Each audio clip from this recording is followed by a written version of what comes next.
ಬ್ರಹ್ಮ, ವಿಷ್ಣು, ಶಿವ, ಈ ಮೂರು ಶಕ್ತಿಗಳು ನಾವು ತ್ರಿಮೂರ್ತಿಗಳು ಅಂತ ಕರಿತೀವಿ. ಈ ತ್ರಿಮೂರ್ತಿಗಳ ಶಕ್ತಿ ನಮಗೆ ಶಿವಪುರಾಣ, ಬ್ರಹ್ಮಪುರಾಣ, ವಿಷ್ಣು ಪುರಾಣದ ಕಥೆಗಳಿಂದ ನಮಗೆ ಪರಿಚಯ ಆಗಿದೆ ಈ ಮೂರು ಶಕ್ತಿಗಳು. ಆದರೆ ಈ ಮೂರು ಶಕ್ತಿಗಳು ಕ್ರಿಯೇಟಿವಿಟಿ, ಸಸ್ಟೆನೆನ್ಸ್, ಎಲಿಮಿನೇಷನ್, ಸೃಷ್ಟಿ ಶಕ್ತಿ, ಪರಿಪಾಲನಾ ಶಕ್ತಿ, ನಮ್ಮಲ್ಲಿ ಒಂದು ಎಲಿಮಿನೇಷನ್ ಪವರ್, ಬೇಡದಿದ್ದನ್ನ ನಾಶ ಮಾಡೋ ಶಕ್ತಿ, ಇದು ನಮ್ಮಲ್ಲಿ ಯಾವ ರೀತಿ ನಾವು ಇದನ್ನ ಕಂಡುಕೊಳ್ಬೇಕು ಕಥೆನಲ್ಲಿ ಗೊತ್ತು. ಆದರೆ ನಮ್ಮ ನಿಜ ಜೀವನದಲ್ಲಿ ಯಾವ ರೀತಿ ಈ ತತ್ವವನ್ನ, ಸೂಕ್ಷ್ಮವನ್ನ, ಸತ್ಯವನ್ನ ಇಂಪ್ಲಿಮೆಂಟ್ ಮಾಡ್ಕೊಳ್ಳೋದು. ಯೂಶಲಿ ಬ್ರಹ್ಮ ಅಂದ ತಕ್ಷಣ ನಮಗೆ ಕಥೆಯಿಂದ ಬಂದ ಬ್ರಹ್ಮನೇ ಬರುತ್ತೆ. ನಾರಾಯಣ ಮಲಗಿರೋದು, ಅವನ ಹೊಕ್ಕಳಿಂದ ಬಳ್ಳಿಯಲ್ಲಿ ಆ ತಾವರೆ ಹೂವಿನಲ್ಲಿ ವೃದ್ಧ ರೂಪದ ಬ್ರಹ್ಮನನ್ನ ನಾವು ನೋಡ್ತೀವಿ. ವಿಷ್ಣು ಅಂದ ತಕ್ಷಣ ಎಲ್ಲ ಅವತಾರಗಳು ನಮ್ಮ ಕಣ್ಮುಂದೆ ಬರುತ್ತೆ. ಶಿವ ಅಂದಾಗ ನಿರಾಕಾರವಾದ ಶಿವಲಿಂಗ, ಕೈಲಾಸ ಎಲ್ಲ ಜ್ಞಾಪಕ ಬರುತ್ತೆ. ನಾವಿನ್ನೂ ಈ ಕಥೆಗಳಲ್ಲೇ ಇದೀವಿ. ಕಥೆಯನ್ನ, ರಿಯಾಲಿಟಿನ ನಾವು ಆ ಒಂದು ನೋಡಕ್ ಹೊರಡ್ಬೇಕು. ಅಂದ್ರೆ ಈ ಕಥೆಯನ್ನ ರಿಯಲ್ ಮಾಡ್ಬೇಕು, ನಮ್ಮ ಜೀವನದಲ್ಲಿ ಅದನ್ನ ಇಂಪ್ಲಿಮೆಂಟ್ ಮಾಡ್ಕೋಬೇಕು. ನಾವು ಶ್ರೀಧರ ಸ್ವಾಮಿಗಳನ್ನ ತ್ರಿಮೂರ್ತಿ ಸ್ವರೂಪ, ದತ್ತಾತ್ರೇಯ ಸ್ವರೂಪ ಅಂತೀವಿ. ಯಾಕೆ? ಅವರು ಸ್ವ ಆನಂದದಲ್ಲಿ ತೃಪ್ತರಾಗಿದ್ದಾರೆ. ಇದಕ್ಕೆ ಪ್ರಹರ್ಷ ಸ್ಥಿತಿ ಅಂತ. ಪ್ರತಿಯೊಬ್ಬ ಗುರುಗೂ ಏನ್ ಹೇಳ್ತೀವಿ? ಬ್ರಹ್ಮ ನೀನು, ಗುರು ಬ್ರಹ್ಮ, ಗುರು ವಿಷ್ಣು, ಗುರು ದೇವೋ ಮಹೇಶ್ವರ ಅಂತ ಹೇಳ್ತೀವಿ. ಈ ಮೂರು ಶಕ್ತಿಗಳನ್ನ ನಾವು ಯಾವ ರೀತಿ ರಿಯಾಲಿಟಿಗೆ ತರೋದು? ಕಥೆಯಲ್ಲಿರೋ ಬ್ರಹ್ಮ, ವಿಷ್ಣು, ಮಹೇಶ್ವರನ್ನ ರಿಯಾಲಿಟಿಗೆ ಯಾವ ರೀತಿ ತರೋದು? ಒಂದ್ಸತಿ ನಾನು ಕೆನಡಾನಲ್ಲಿ ಟೊರೆಂಟೋನಲ್ಲಿ ಒಂದು ಯೂನಿವರ್ಸಿಟಿನಲ್ಲಿ ಈ ಕ್ರಿಯೇಟಿವಿಟಿ ಬಗ್ಗೆ ಮಾತಾಡುವಾಗ ಭಾರತ ದೇಶದವರೇ ಅಲ್ಲೇ ಇರೋರು ನನಗೆ ಹೇಳಿದ್ರು, ನೀವು ಬ್ರಹ್ಮ ಅಂತ ಯೂಸ್ ಮಾಡಬೇಡಿ, ವರ್ಡ್ ಬ್ರಹ್ಮ ವಿಷ್ಣು ಅದೆಲ್ಲ ಯೂಸ್ ಮಾಡಬೇಡಿ, ಎಲ್ಲ ಫಿಲಾಸಫಿಕಲ್ ಟರ್ಮ್ಸ್ ಅಂತ. ನಾನು ಅನ್ಕೊಂಡೆ ಅವಾಗ, ಈ ಬ್ರಹ್ಮ ವಿಷ್ಣು ಮಹೇಶ್ವರನ ನಾವು ಭಾಷಾಂತರಿಸಿದಾಗ ಅದು ರೂಢಿನಲ್ಲಿ ಬಂದ್ಬಿಡುತ್ತೆ. ಇಷ್ಟಪಡ್ತಾರೆ ಜನ. ನಿನ್ನಲ್ಲಿ ಕ್ರಿಯೇಟಿವಿಟಿ, ಕ್ರಿಯೇಟಿವ್ ಎನರ್ಜಿ ಬೇಕಾ? ಆರಾಮ ಅಂತಾರೆ. ನಿನ್ನಲ್ಲಿ ಸಸ್ಟೈನೆನ್ಸ್ ಪವರ್ ಬೇಕಾ? ಹೌದು ಹೌದು, ಮೇಂಟೆನೆನ್ಸ್ ಪವರ್ ಬೇಕು, ಇಡೀ ದೇಶಕ್ಕೆ ಬೇಕು. ಮೇಂಟೆನೆನ್ಸ್ ಪೀಪಲ್ ಕಮ್ಮಿ ಇದ್ದಾರೆ. ನಿನಗೆ ಎಲಿಮಿನೇಷನ್ ಫೋರ್ಸ್, ನಿನ್ನಲ್ಲಿ ಡಿಸ್ಟ್ರಕ್ಟಿವ್ ಫೋರ್ಸ್, ನಿನ್ನಲ್ಲಿ ಬೇಡದೇ ಇರೋದನ್ನ ಎತ್ತಾಕಕ್ ಶಕ್ತಿ ಬೇಕು. ಇದನ್ನ ಕೇಳ್ತಾರೆ. ಬ್ರಹ್ಮ ಅಂದ್ರೆ ಯಾಕೆ ಕೇಳಲ್ಲ? ವಿಷ್ಣು ಅಂದ್ರೆ ಯಾಕೆ ಕೇಳಲ್ಲ? ಶಿವ ಅಂದ್ರೆ ಯಾಕೆ ಕೇಳಲ್ಲ? ಇನ್ನು ಅದು ನಮ್ಮಲ್ಲಿ ಆ ಒಂದು ಇದಾಗಿ ಉಳಿದಿದೆ, ಆ ಕಥೆನಲ್ಲೇ ಉಳಿದಿದೆ.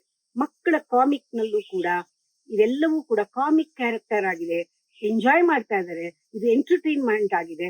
ಅದು ನಮ್ಮ ಜೀವನಕ್ಕೆ, ಸತ್ಯ ರೂಪಕ್ಕೆ ಇನ್ನೂ ಬಂದಿಲ್ಲ.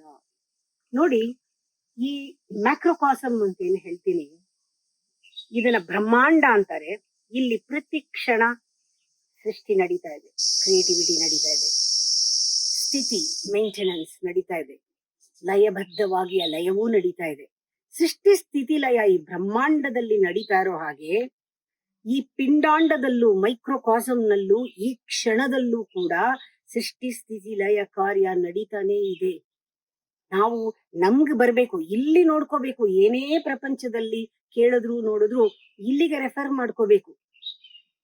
ಲೈಫ್ ಫೋರ್ಸ್, ಲೈಫ್ ಎನರ್ಜಿ ಅಂತ ಏನಂತೀವಿ, ಅದು ಎಚ್ಚರದಲ್ಲಿದ್ದಾಗ ಹೊಕ್ಕಳಲ್ಲಿ ಇರುತ್ತೆ. ಇಲ್ಲಿ ಗೇಟ್ ಜೋರ ಹಾಕಿದ್ರೆ ಪ್ರಾಣನೇ ಹೊಟ್ಟೋಗುತ್ತೆ. ಆ ಕಾಸ್ಮಿಕ್ ಎನರ್ಜಿ, ಪ್ರಾಣ ಅಂತೀವಲ್ಲ, ಲೈಫ್ ಎನರ್ಜಿ, ಇದು ಇಲ್ಲಿರುತ್ತೆ, ಎಚ್ಚರದಲ್ಲಿ ಇರುತ್ತೆ.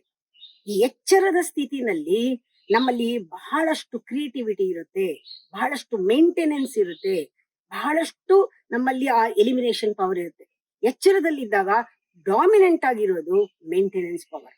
ಇದು ವಿಷ್ಣುವಿನ ಸ್ಥಾನ. ನಾವು ಯಾಕೆ ನಾವು ವೈಕುಂಠ ಅನ್ಬಾರ್ದು? ಇಲ್ಲಿ ಬ್ರಹ್ಮನ ಸ್ಥಾನ. ಕ್ರಿಯೇಟಿವ್ ಪವರ್ ಬ್ರಹ್ಮ. ನಾವು ನಿದ್ದೆ ಮಾಡ್ತಿದ್ದಾಗ ಶಕ್ತಿ ಇಲ್ಲಿ ಡಾಮಿನೇಟ್ ಆಗಿ ಪ್ರಾಣಶಕ್ತಿ ಜಾಸ್ತಿ ಇರುತ್ತೆ. ನಾವು ಕನಸು ನೋಡ್ತಿದ್ದಾಗ ಇಲ್ಲಿರುತ್ತೆ, ನಿದ್ದೆ ಮಾಡ್ತಿದ್ದಾಗ ಇಲ್ಲಿರುತ್ತೆ, ಧ್ಯಾನ ಮಾಡ್ತಿದ್ದಾಗ ಹುಬ್ಬಿನ ಮಧ್ಯ ಇರುತ್ತೆ. ಈ ಶಿವ ಬ್ರಹ್ಮ ಎಲ್ಲರೂ ಒಂದೊಂದು ಸ್ಥಿತಿನಲ್ಲಿ ನಮ್ಮಲ್ಲೇ ಇದ್ದಾರೆ. ನಮ್ಮಲ್ಲೇ ಕೈಲಾಸ, ನಮ್ಮಲ್ಲೇ ವೈಕುಂಠ, ಎಲ್ಲಾನು ಕೂಡ ನಮ್ಮಲ್ಲೇ ಇದೆ. ಬೆಳಗ್ಗೆ ಎದ್ದು ನೀವು ಆ 3 ಅಕ್ಷರಗಳುಳ್ಳ ಆ ಓಂಕಾರ ಉಪಾಸನೆಯನ್ನ ಮಾಡಿದ್ರೆ ಈ 3 ಶಕ್ತಿಗಳನ್ನ ನಾವು ಪ್ರಚೋದಿಸಬಹುದು, ಬ್ಯಾಲೆನ್ಸ್ ಮಾಡಬಹುದು. ನಿಜವಾಗ್ಲು ಈ ಬ್ಯಾಲೆನ್ಸೇ ಮುಖ್ಯ, ಬ್ಯಾಂಕ್ ಬ್ಯಾಲೆನ್ಸ್ಗಿಂತ ಇದು ಬಹಳಷ್ಟು ಮುಖ್ಯ. ಈ ಬ್ಯಾಲೆನ್ಸ್. ದೇಹೋ ದೇವಾಲಯ ಪ್ರೋಕ್ತೋ ಜೀವೋ ದೇವ ಸನಾತನಃ ತ್ಯಜೇದ್ ಅಜ್ಞಾನ ನಿರ್ಮಾಲ್ಯಂ ಅಂತೀವಿ. ಅಜ್ಞಾನ ನಿರ್ಮಾಲ್ಯ ಯಾವತ್ತು ತೆಗೆದುಹಾಕ್ತೀವೋ ಗೊತ್ತಿಲ್ಲ. ಸುಹಂ ಭಾವನೆಯಲ್ಲಿ ಯಾವತ್ತು ನಾವು ಪೂಜೆ ಮಾಡ್ತೀವೋ. ವಿಷ್ಣು ಅಂದ ತಕ್ಷಣ ನಮಗೆ ಬದ್ರಿನಾಥ್, ದ್ವಾರಕಾ ಜ್ಞಾಪಕ ಬರುತ್ತೆ. ಶಿವ ಅಂದ ತಕ್ಷಣ ಕೈಲಾಸ ಜ್ಞಾಪಕ ಬರುತ್ತೆ. ಅಲ್ಲಿ ಶಿವಲಿಂಗಗಳೆಲ್ಲ ಜ್ಞಾಪಕ ಬರುತ್ತೆ, ಜ್ಯೋತಿರ್ಲಿಂಗಗಳೆಲ್ಲ. ಬ್ರಹ್ಮನ್ ದೇವಸ್ಥಾನ ಇಲ್ಲ ಅಂತೇರಿ, ಎಲ್ಲೋ ಒಂದ್ ಕಡೆ ಇದೆ, ಹೋಗಿ ನೋಡೋಣ ಗಯಾನಲ್ಲಿ ಅಂತೀರಾ. ಬ್ರಹ್ಮ ಎಲ್ಲರೊಳಗೂ ವಾಸವಾಗಿದ್ದಾನೆ ಅಂತೀವಿ. ಯಾತಕ್ಕೆ ನಮ್ಮ ದೇಹನೇ ದೇವಸ್ಥಾನ ಮಾಡ್ಕೊಂಡು ಎಕ್ಸ್ಪೆರಿಮೆಂಟ್ ಪ್ರಯೋಗ ಮಾಡಿ ಆ ಬ್ರಹ್ಮನನ್ನ, ಶಿವನನ್ನ, ವಿಷ್ಣುವನ್ನ, 3 ಶಕ್ತಿಗಳನ್ನ ನಮ್ಮಲ್ಲಿ ಜಾಗೃತಿ ಮಾಡಬಾರದು ಅಂತ ನೋಡಿ. ಇದು ನಮ್ಮಲ್ಲಿ 3 ಗುಣಗಳಿದೆ, ತಮಸ್ ರಜಸ್ ಸತ್ವ. 3 ಅವಸ್ಥೆಗಳಿದೆ, ಎಚ್ಚರ ಮತ್ತೆ ನಿದ್ರೆ, ಕನಸು. ಈ ಅವಸ್ಥಾತ್ರಯಗಳು ಅಂತೀವಿ. ಈ 3 ಕನಸು, 3 ದೇಹ, ಸ್ಥೂಲ ಸೂಕ್ಷ್ಮ ಕಾರಣ. ಈ 3 ಶಕ್ತಿಗಳು ಇಲ್ಲಿ ಯಾವ ರೀತಿ ಕಾಂಬಿನೇಷನ್ ಅಲ್ಲಿ ಕೆಲಸ ಮಾಡುತ್ತೆ ಅಂತ ನಿಮಗೆ 4 ಕಾಂಬಿನೇಷನ್ ಹೇಳ್ತೀವಿ. ಸೃಷ್ಟಿ ಬ್ರಹ್ಮ ಕ್ರಿಯೇಟ್ ಮಾಡ್ತಾನೇ ಇದ್ದಾನೆ, ನಿರಂತರ, ಆದಿ ಅಂತ್ಯಗಳಿಲ್ಲ. ಇಮ್ಯಾಜಿನ್ ಮಾಡ್ಕೊಳ್ಳಿ, ಬರೀ ಕ್ರಿಯೇಟಿವಿಟಿ ಆಗ್ತಿದ್ರೆ, ಬರೀ ಕ್ರಿಯೇಷನ್ ಆಗ್ತಿದ್ರೆ ಪ್ರಳಯ ಆಗ್ಬಿಡುತ್ತೆ.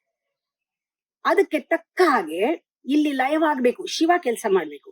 ಬ್ರಹ್ಮ ಹೀಗ್ ಕೆಲಸ ಮಾಡಿದ್ರೆ ಶಿವ ಲಯ ಕೆಲಸ ಮಾಡ್ಬೇಕು. ಇದೆರಡು ತಕ್ಕಡಿನಲ್ಲಿ ತೂಗ್ಬೇಕು. ಬ್ರಹ್ಮ ಸೃಷ್ಟಿ ಮಾಡ್ತಾ ಇರ್ಬೇಕು, ಆ ಕ್ರಿಯೇಟಿವಿಟಿ ನಡೀತಾ ಇರ್ಬೇಕು. ಶಿವ ಲಯ ಮಾಡ್ತಾ ಇರ್ಬೇಕು, ಎಲಿಮಿನೇಷನ್ ಆಗ್ತಾ ಇರ್ಬೇಕು. ಇದೆರಡು ಆದಾಗ ಅದ್ಭುತವಾದ ಒಂದು ಶಕ್ತಿ ಅದು ಸಂಭವಿಸುತ್ತೆ. ಅದೇ ವಿಷ್ಣು. ವಿಷ್ಣು ಅಂದ್ರೆ ಆ ವಿಷ್ಣು ಶಕ್ತಿ ಮೇಂಟೆನೆನ್ಸ್ ಅನ್ನೋದು, ಪರಿಪಾಲನೆ ಅನ್ನೋದು ತಾನೇ ಆಗತ್ತೆ. ಯಾವಾಗ ಕ್ರಿಯೇಟಿವಿಟಿ ಮತ್ತೆ ಡಿಸ್ಟ್ರಕ್ಷನ್ ಎರಡು ನಡೀತಾ ಇದ್ರೆ, ಸಮವಾಗಿ ನಡೆದ್ರೆ ಮೇಂಟೆನೆನ್ಸ್ ಎಕ್ಸ್ಪರ್ಟ್ ಆಗಿ ನಡೆಯುತ್ತೆ, ತುಂಬಾ ಚೆನ್ನಾಗಿ ನಡೆಯುತ್ತೆ. ಇದು ಒಂದು ಕಾಂಬಿನೇಷನ್ ನಮ್ಮಲ್ಲಿ. ಎರಡನೇ ಕಾಂಬಿನೇಷನ್, ಯಾವುದು ಒಂದು ಚೇಂಜ್ಫುಲ್, ಏನಾದ್ರೂ ಒಂದು ಬದಲಾವಣೆ ಆಗ್ತಾ ಇದ್ರೆ ಅದಕ್ಕೊಂದು ಆಧಾರ ಬೇಕು. ಆ ಬದಲಾವಣೆ ಇಲ್ಲದೆ ಇರೋ ಒಂದು ಚೇಂಜ್ಲೆಸ್ ಬ್ಯಾಕ್ ಗ್ರೌಂಡ್ ಬೇಕು. ಈ ಚೇಂಜ್ಲೆಸ್ ಬ್ಯಾಕ್ ಗ್ರೌಂಡ್ ಶಿವ, ನಿಶ್ಚಲ ತತ್ವ, ಯಾವಾಗ್ಲೂ ನಿರ್ಮಲ ತತ್ವ, ಅಲ್ಲಾಡಲ್ಲ, ಸ್ಟ್ಯಾಟಿಕ್ ಎನರ್ಜಿ. ಅಷ್ಟು ಶಿವ ಅನ್ನೋದು ಅಲ್ಲಾಡಲ್ಲ. ಆದ್ರೆ ವಿಷ್ಣು ಅನ್ನೋದು ಆ ಪರಿಪಾಲನೆ, ಆ ವಿಷ್ಣು ಅನ್ನೋದು ಹೇಗ್ ನಡೀತಾ ಇದೆ ಅಂದ್ರೆ, ದೇಹ ಬದಲಾಗ್ತಿದೆ, ಮನಸ್ಸು ಬದಲಾಗ್ತಿದೆ, ಪ್ರತಿಯೊಂದು ಬದಲಾಗ್ತಿದೆ, ಕ್ಷಣ ಕ್ಷಣ ಬದಲಾಗ್ತಿದೆ, ಮಾಯಾ ಅದು ಬದಲಾಗ್ತಾ ಇದೆ. ಇದಕ್ಕೆ ಸಾಕ್ಷಿ ಬ್ರಹ್ಮ. ಬ್ರಹ್ಮ ನೋಡ್ತಾ ಇದ್ದಾನೆ ಇದನ್ನ. ಶಿವ ಕೂತಿರೋದು ಆ ಬ್ಯಾಕ್ ಗ್ರೌಂಡ್ ತರ, ಸ್ಕ್ರೀನ್ ತರ, ಇವನು ಮೇಲ್ಗಡೆ ಪಿಕ್ಚರ್ ತರ ಆಡ್ತಾ ಇರೋದು ವಿಷ್ಣು, ಅದನ್ನ ಬ್ರಹ್ಮ ನೋಡ್ತಾ ಇದ್ದಾನೆ. ಈ ಕಾಂಬಿನೇಷನ್ ನಮ್ಮಲ್ಲಿ ನಡೆಯುತ್ತೆ. ಇನ್ನೊಂದು ಸತ್ ಚಿತ್ ಆನಂದ, ಇದೊಂದು ಕಾಂಬಿನೇಷನ್. ಸತ್ ಅಂದ್ರೆ ಇರುವಿಕೆ, ಅದೇ ವಿಷ್ಣು. ಚಿತ್ ಅಂದ್ರೆ consciousness is Brahma, the result is ಆನಂದ, ಶಿವ. ಹೀಗೂ ನಾವು ಈ ತರ ಒಂದು ಕಾಂಬಿನೇಷನ್ ನಲ್ಲೂ ಶಕ್ತಿ ನೋಡಬಹುದು.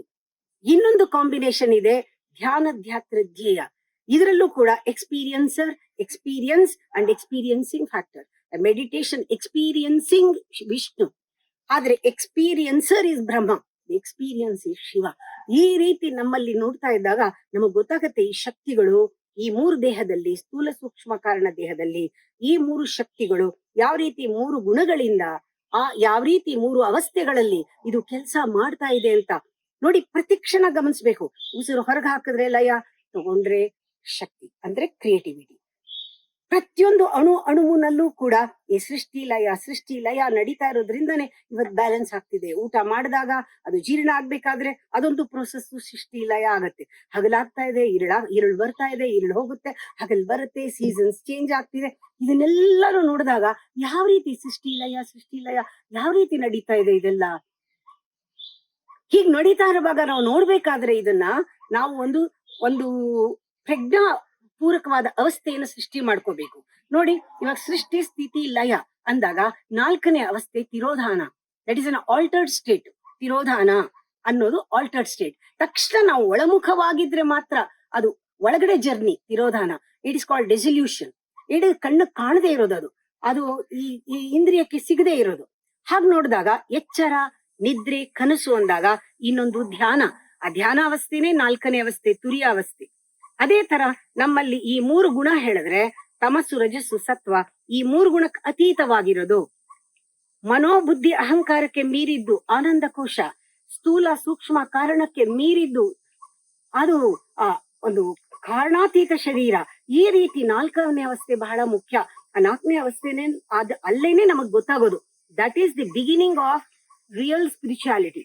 ದ 4th ಮೆಡಿಟೇಷನ್ ಸ್ಟೇಟ್ ಇದೆಯಲ್ಲ, ಅದನ್ನ ರಹೋಯಾಗ ಅಂತ ಹೇಳ್ತಾರೆ, ಅಂತರ್ಯಾಗ ಅಂತ ಹೇಳ್ತಾರೆ, ಇನ್ನರ್ ರಿಯಲೈಸೇಷನ್ ಅಂತ ಹೇಳ್ತಾರೆ, ಅಥವಾ ಇನ್ನರ್ ಟ್ರಾನ್ಸ್ಫಾರ್ಮೇಶನ್ ಅಂತ ಹೇಳ್ತಾರೆ.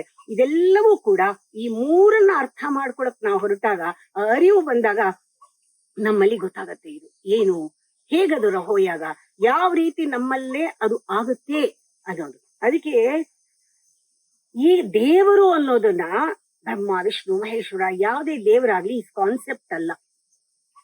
ಇದು ಕೇವಲ ನಂಬಿಕೆ ಮೇಲೆ ಹೋಗೋದಲ್ಲ, ಬಿಲೀಫ್ ಅಲ್ಲ.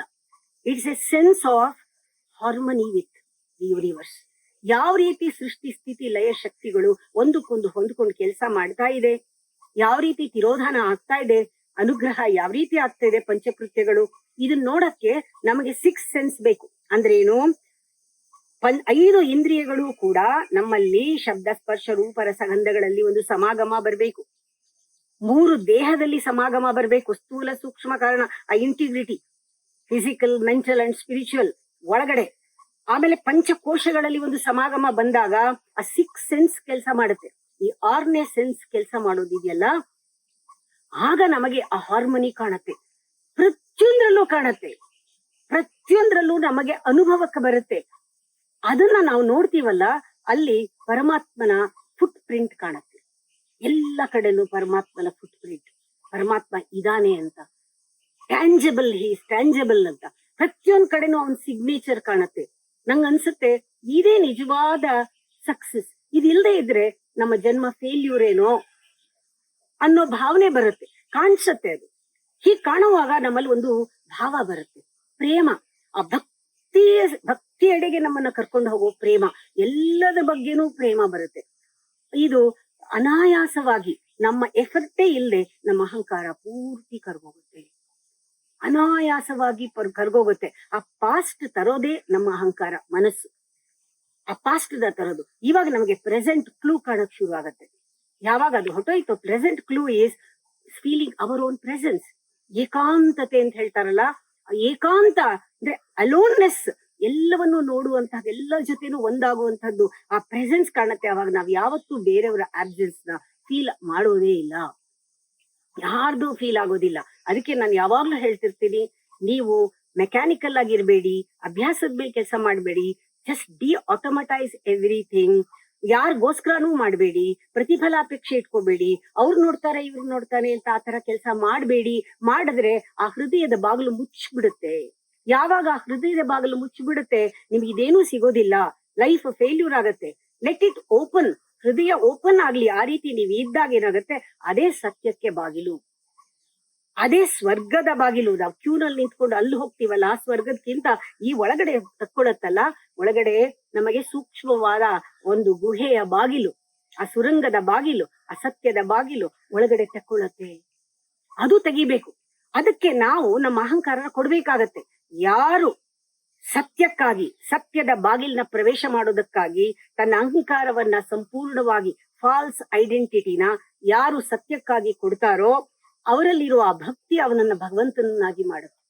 ಆ ಭಕ್ತಿನೇ ಭಗವಂತ ಆಗೋದು.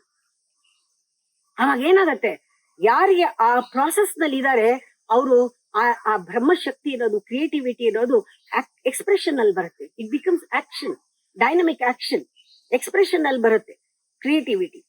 ಸಸ್ಟೈನೆನ್ಸ್ ಅನ್ನೋದು exploration and expansion of the mind. Sustenance ಅದು ಸ್ಥಿತಿ. ಲಯ ಅಂದ್ರೆ ಎಕ್ಸ್ಪ್ಲೋಷನ್. ಯಾವುದು ತಿರೋಧಾನ, ಎಕ್ಸಿಸ್ಟೆನ್ಷಿಯಲ್ ರಿಯಾಲಿಟಿ. ಏನು the reality is your integrated character is real. ನೀನು ಸೆಪರೇಟ್ ಆಗಿರೋದು ಎಂಟಿಟಿ ರಿಯಲ್ ಅಲ್ಲ ಅನ್ನೋದು ಗೊತ್ತಾಗತ್ತಲ್ಲ, ಅದು ನಿಜವಾದ ಅನುಗ್ರಹ ನಮಗ್ ಸಿಗ್ಬೇಕಾಗಿರೋದು. ನಾವು ದೇಹವನ್ನ ಮನಸ್ಸನ್ನ ಎಲ್ಲಿಡ್ಬೇಕೋ ಅಲ್ಲಿಡ್ಬೇಕು, ಯಾವ್ದಕ್ ಉಪಯೋಗಿಸ್ಕೋಬೇಕೋ ಅದಕ್ಕೆ ಉಪಯೋಗಿಸ್ಕೋಬೇಕು. ಅದು ಸಾಧನವಾಗಿ ನಮ್ಮ ಮಾತನ್ನ ಕೇಳ್ಬೇಕು. ಅದಕ್ಕೆ ನಾವು ದಾಸರಾಗಬಾರ್ದು.